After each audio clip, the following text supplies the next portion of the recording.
So let's talk about an upcoming fight that people aren't talking about so much: Luke Rockhold and Dave Branch. Because nobody knows who Branch is. No, but they should get to know who Branch is, because Branch is. I mean, Luke Rockhold, we know who he is. We know what he does. Let's talk about that. Go ahead. But David Branch, in my opinion, is another one that's future title contender or maybe champion, and he's complete. He's tough. He's big for his weight class. If he beats Luke Rockhold, two-weight champion in WSOF. oh, everyone will know who he is. Absolutely. Listen, Whitaker, not many people were excited about him, and nobody ever thought he'd accomplish what he's accomplished. I did. That's the future. Yeah. Yeah. You thought that? 100%. I was telling people in my gym about him. No one knew who he was. Yeah. But yeah. I saw absolutely. some bad performances. I made nice early money on him. with him. Yeah. Yeah. I think that way of David Branch. I have high expectations, high hopes for David Branch. So you think these guys are going to break down the guard? So Dave Branch is extremely talented. He's very tough. I had him at my academy before. He's a really good black belt. Again, all black belts aren't created equal. Right. He's a high-level black belt. High level. High fighting IQ as well. Yeah, he has a really smart IQ. He knows the game, but he also has really good boxing, which, as far as I'm concerned, a guy with good hands and boxing will always beat a good kickboxer, I think, in MMA. And Branch has that. But he has a real big test with Luke Rockhold, because you're going to see a hungry Luke Rockhold coming back after getting knocked out from Bisping. So this could be one of the best fights, or a really boring fight. But I think it's going to be a really good fight. I look forward to it as well.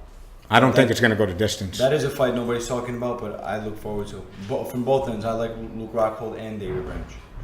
Okay. We'll see. We'll see how that turns out.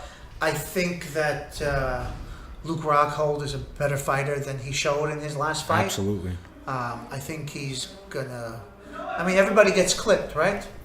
Everybody, we're humans. Nobody's always gonna withstand. That was him totally underestimating Bisping. Yeah. That was it. You can't underestimate Bisping. No.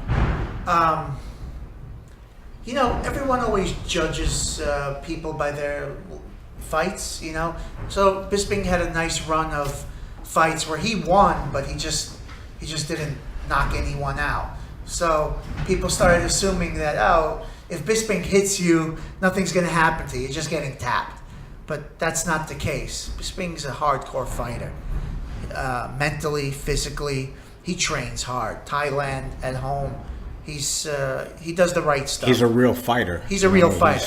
He's a real fighter. hardcore, how would you say, what do they call these football hooligans? Yeah, absolutely. He's exactly that guy, Yeah. The football hooligans. And I don't know if he goes hooligan-y on football, but he's that sort of dude. Yeah. He's a tough dude. He shouldn't have been underestimated.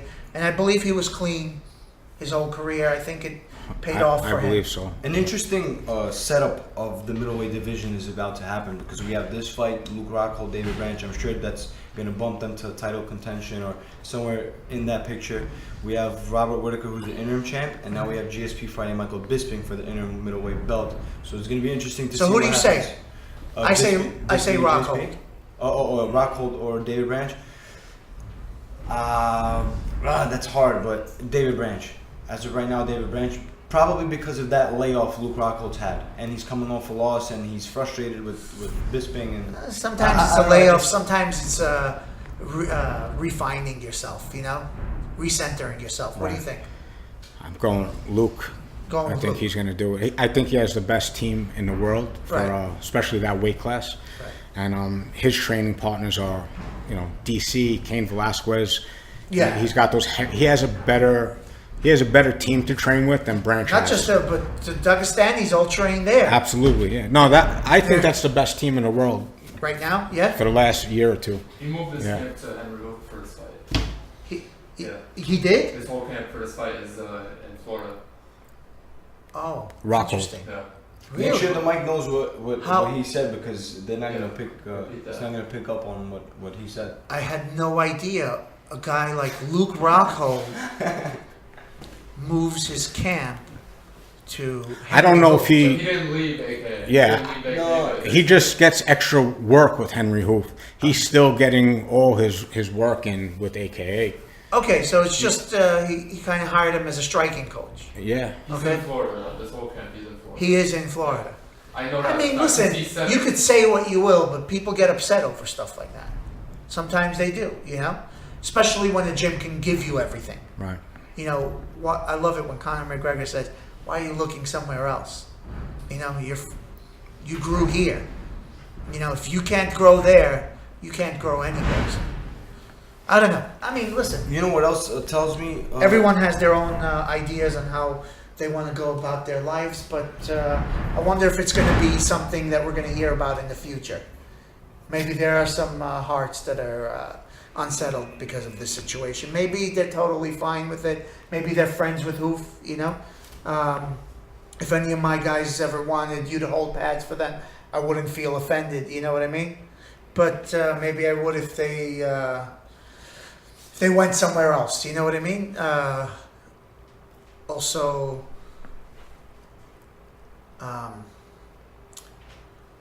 Uriah Faber got really upset when Dillashaw left. It was a tough thing for all of them to handle because they were a tight-knit circuit. You can understand, you know, both sides, where one side says, "You're part of our team. We raised you. We brought you here, and you leave us." And then the other side is Dillashaw says, "You're great. I grew up here, but this guy took my striking to another level, and that was my missing link. And I have to go with him."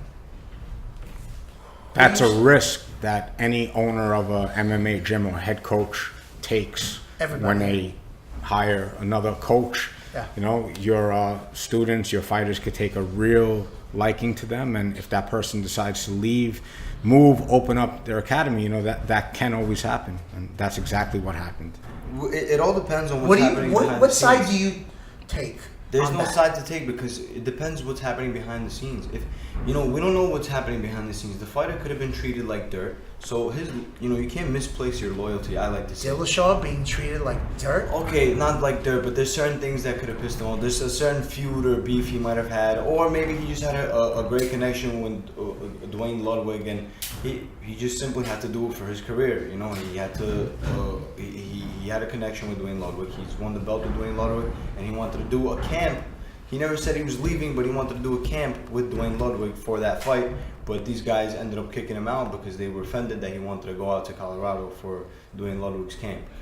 So I don't know if there's it's called no kicking out. He moved over there, Yeah, right? I don't think there's more to that. He was paid. I forgot Yeah, the name of that's the it, facility. that's it. but Muscle Farm. Yeah. He was paid by Muscle Farm to move out there. Yeah. Also, Ludwig was opening up his academy out there and Yeah. wanted to live out there. You know, he loves Colorado. He loves to smoke weed. God bless him. You know, he could do both of those things in Colorado. That's where he went, and TJ followed him. So it is what it is.